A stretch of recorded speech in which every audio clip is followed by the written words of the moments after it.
Hello, welcome to my channel once again. This is Olubenga, and welcome to Study Abroad 101. And this is a series that I'm going to be doing for a couple of weeks. And I'm going to walk you through more like a beginner's crash course on this study abroad journey, on where to start from, what to do at one point in time. So it's going to be coming out in form of different episodes. So this is the first episode. Okay, so in today's session, we are going to be looking at where do I start from, all right? A lot of people ask me questions. Oh, I would like to make inquiry about studying abroad. I would like to do my master's in the US, in the UK, in Canada, in Australia, in Europe. People mention different places. Where do I start from, all right? So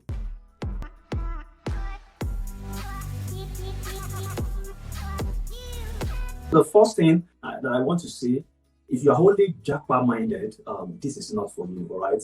This video is not for you. If the only thing you think about is jackpot, it's more like you want to escape. This is not for you. This is actually for those who want to pursue education abroad, all right? People want to pursue education abroad. There are several ways people travel abroad. There are several ways people migrate and all of that. But this is not about that. This is about education. So if you're not ready to study, if you're not ready to go to classes, if you're not ready to pursue education for the sake of contributing to your country or wherever country you find yourself later on, this is actually not for you, all right? So you need to remove that mindset, all right? Because you'll be frustrated if you go with this mindset of, by all means kind of mindset. You are going to be frustrated in this journey. I can tell you that for free. And I have to be honest, I personally am very honest with people and not minding if people get angry or not. That's the truth. This is only for those who are interested in being a student again, being a master's student, being a PhD student, or being an undergraduate student for some, for a few moments in order for you to achieve your dreams or pursue the next thing in your career. All right. So that's the first thing I want you to understand. Your mindset in this study abroad journey is very important. Where do I start from? Start from your mindset. All right. Put yourself back in a student mindset, in a researcher mindset, or in a career person mindset. Whatever you have gone ahead to do, maybe you graduated several years ago and you've gone ahead to do a lot of things. Now you need to come back with a good mindset to pursue this. You must not be desperate. You must be committed, but it's not a desperate thing that you end up doing things that you're not supposed to do. And some people even end up losing money in this process to fake agents and all of that. This is a DIY thing. That's what I preach on my channel, doing it yourself. All right. Yes, I can guide you. People can guide you. You can have people guide you. But the most important is, doing it yourself, going through this process by yourself. So the second thing I want you to understand about the study abroad is self-funded versus fully funded. Self-funded means you are paying for your tuition fee. You're paying for all the fees. Tuition fee, the international student fee for some. Some schools get that paid. Your health insurance in some countries, that health insurance is very important, like in the US, UK, Canada. These countries are set up in a way that you must have an health insurance plan, whether as a citizen or as an alien or as an international student studying in that country. You need to have health insurance and some other fees like that.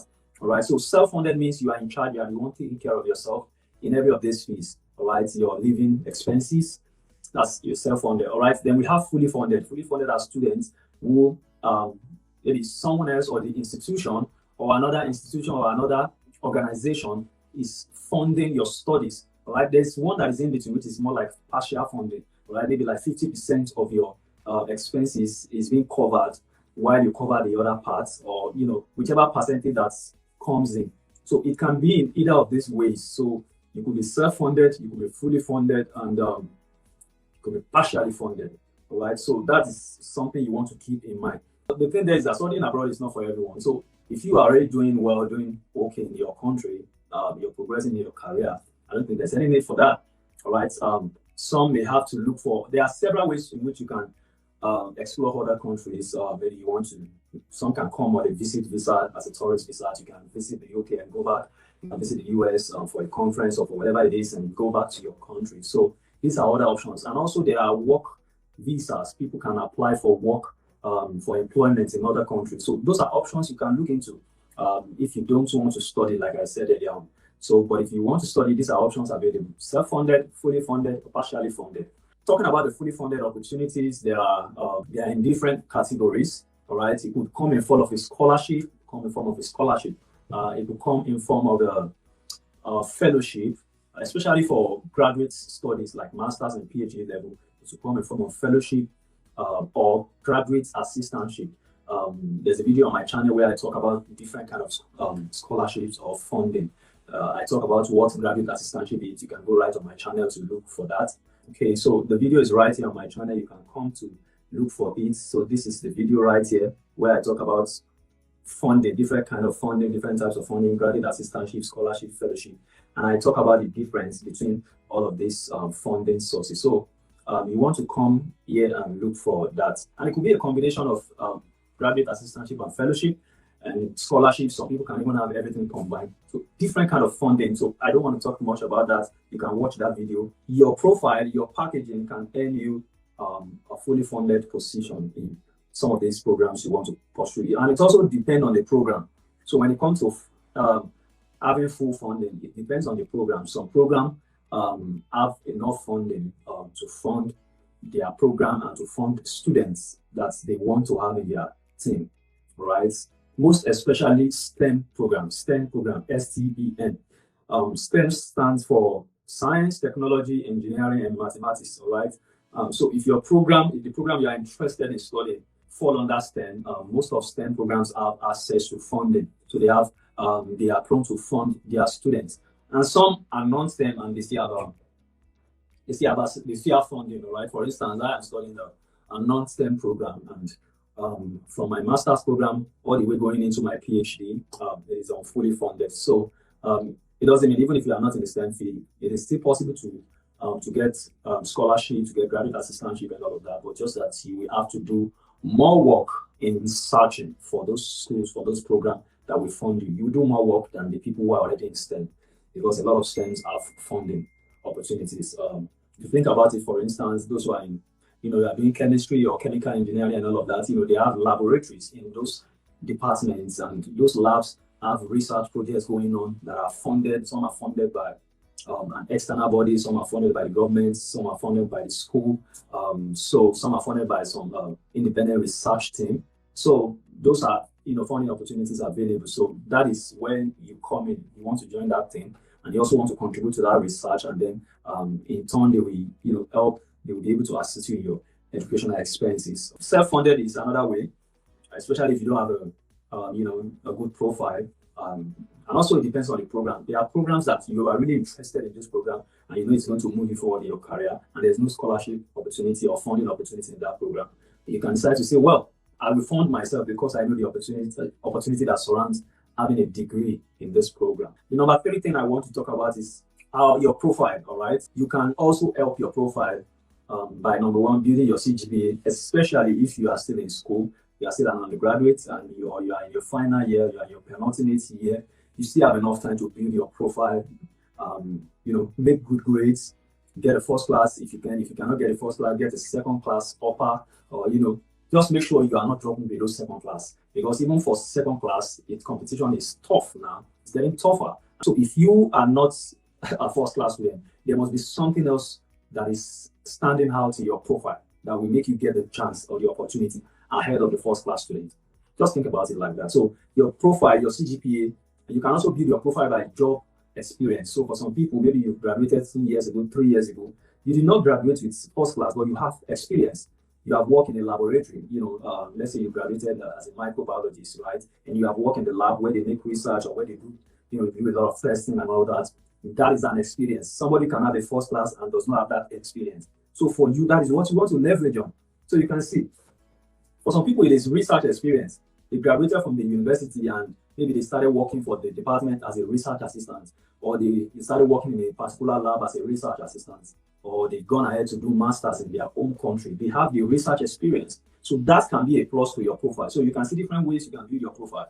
You can build it with your CGPA, your academic achievements, or your awards. Some will even win award in their school, with their university, best graduating students in this, blah, blah, blah. Those are things you can put together to make up your profile. So I've talked about your CGPA, your academic achievement. I talked about your job experience, your research experience.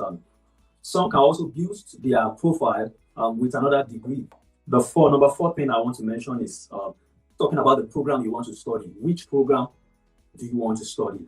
All right, there are there are hundreds of programs, or let me say thousands of programs that are out there. You cannot study just any program. There are several things that comes to play. Which program do you want to study? That's another question.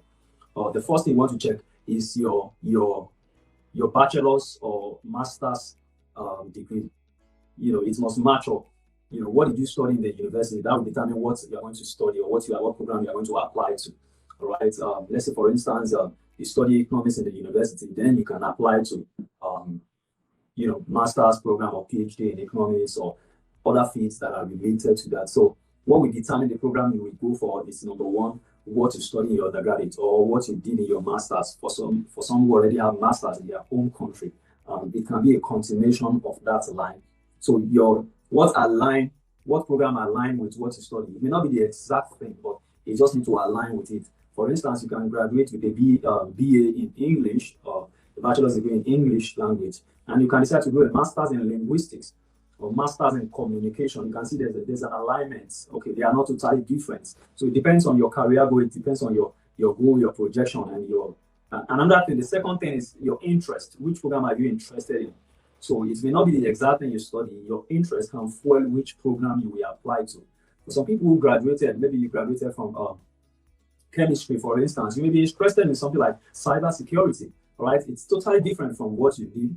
All right, but you just need to, as much as it is different, which is it's a challenge. That's a challenge. It is something you need to prove to the visa officers. For instance, why are you doing something different from what you did in your undergraduate? So if you're able to prove it, maybe since you graduated from the university, you have practically been working in the cybersecurity or in the IT industry. Even though you graduated as a medical doctor, but you have been working in the IT industry for 3 years, for 3 years, that is something to show the visa officer that, listen, I have been interested in this area for long and I've been working in that aspect. You see the connection. So your interest also matters, but if there's no connection at all, it's going to be difficult. All right. And the job market can also fuel your decision on which program you want to apply to. There are some programs that the job market is getting slim for them, right? People graduate with those programs. I don't want to mention any program here.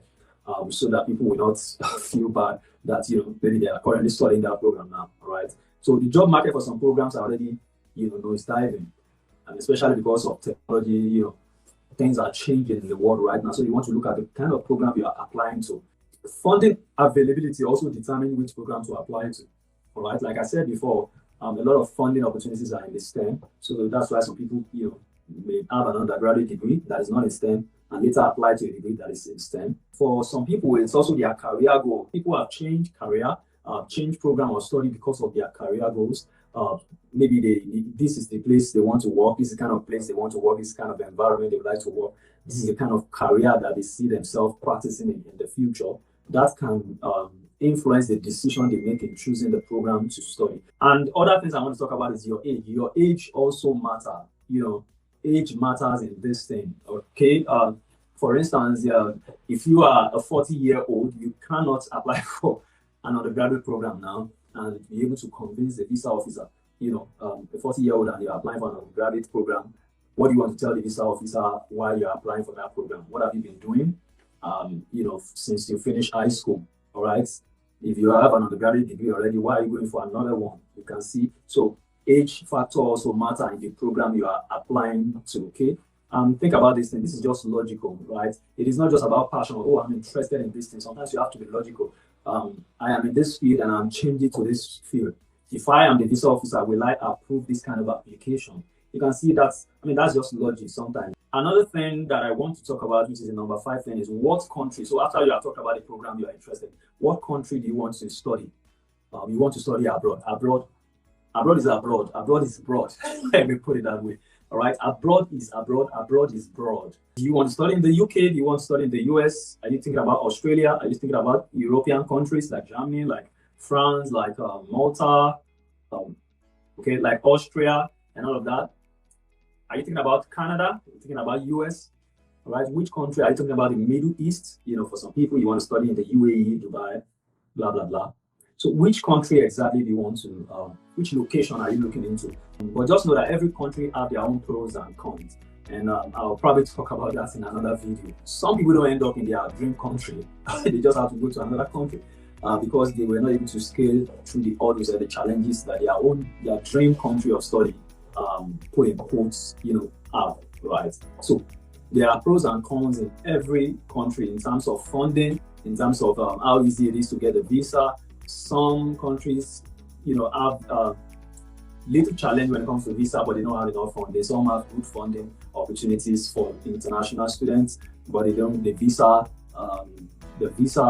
application, it's a little bit challenging. So for some, both of them are difficult. So it depends on the pros and cons and how you are able to face and challenge these things and scale through these hurdles. All right. So what are the considerations when you are looking at the location, you are looking at the funding opportunity? This place I want to apply to, are there funding opportunities? If there are no much funding opportunity, am I ready to self-fund my education? Maybe based on the opportunity that lies ahead, all right? Also, you want to look at the visa process. You need to look at how does the visa process really work before you dabble into it so that you can prepare yourself. Okay, all of these things, I'm going to do a separate video on some of these issues one after the other later on. All right, you want to also look at your post-study plan. When I finish in this country, what are the post-study plans available? What are the options available for me before I return back to my country to gain experience maybe in that country before returning back to my country or going elsewhere to settle down. So these are some of the things, some of the factors you put in place. You need to look at why those location, all right, and then also the educational expenses in that particular country, how expensive it is for education, how expensive the educational cost in that country. Is this something I can afford, especially if you are thinking about self-funded, if you want to fund it by yourself? Is this something I can afford? Some people also look at the weather condition, right? Some people are not used to, for instance, snow. So don't just jump if you are not used to snow. Nobody's used to snow if you are not experiencing it. If you have problem with cold, you may want to look at the location you are choosing. A lot of these countries are cold, right? But some are extremely cold. Like some locations are very cold. So you want to look at that. But if you are not scared of adventure, if you can adapt, you can face the challenges, fine. Some also look at family, how easy it is for people to build family in that place or in that location. That's another consideration. Also proximity. Some don't want to be too far from their home country, so they choose some location based on that. Number 6, I want to talk about when you want to start. All right, when exactly do you want to start? You need to understand the season of these countries and the educational system. All right, for some people who are, for instance, from Nigeria, you have semesters. First semester, second semester, Harmattan semester, rain semester, this semester. They call it different names in different schools. All right, so you want to understand the seasons in these countries. You want to understand fall. What is fall? When is fall?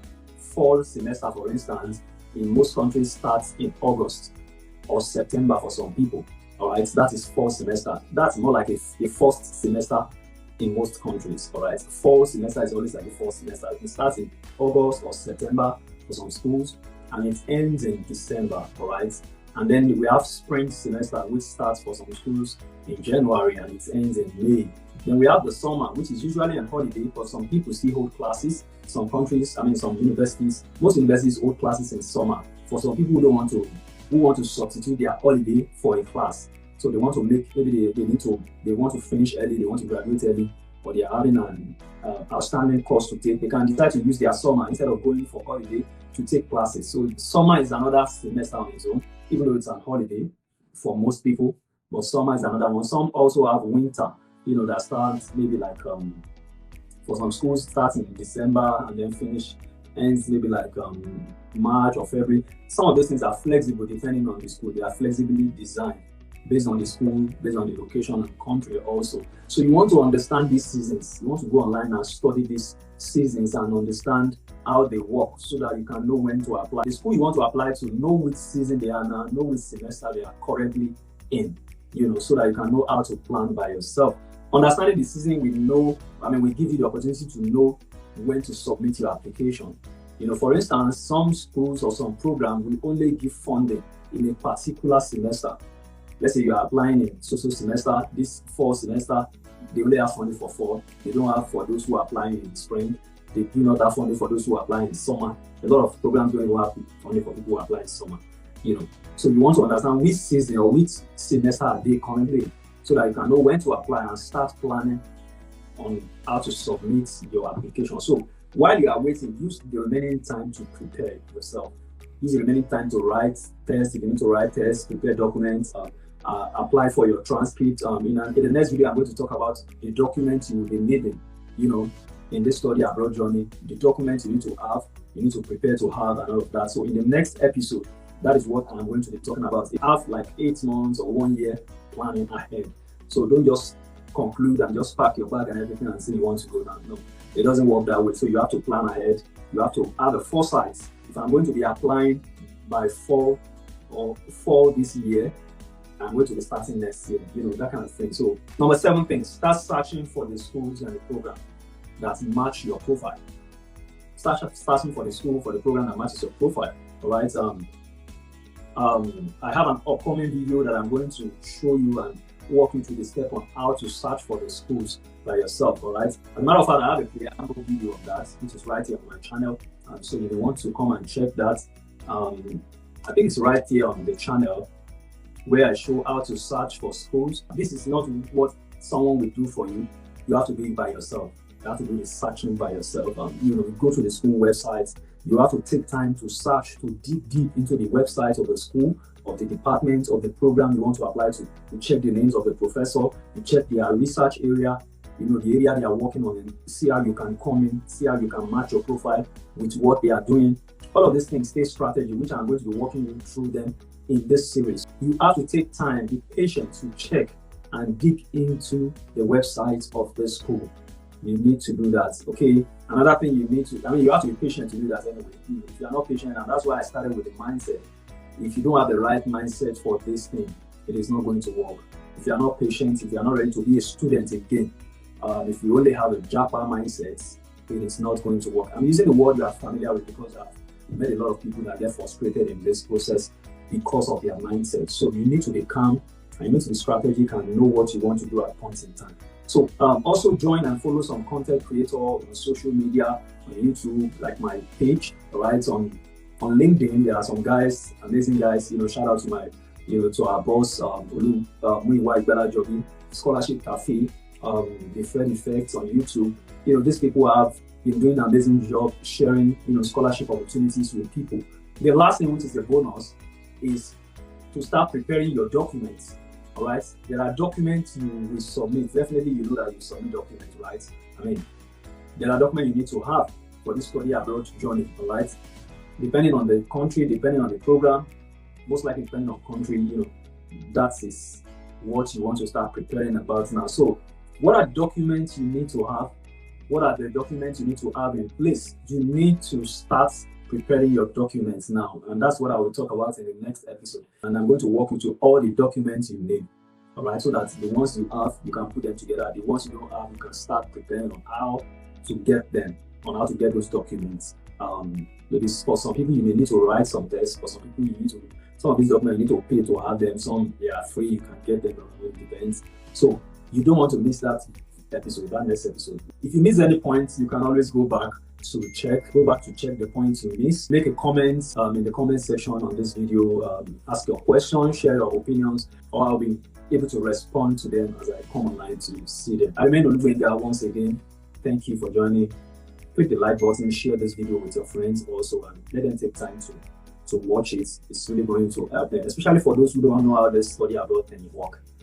This is a video you want to sit down and watch. All right, till I see you in the next episode. God bless you.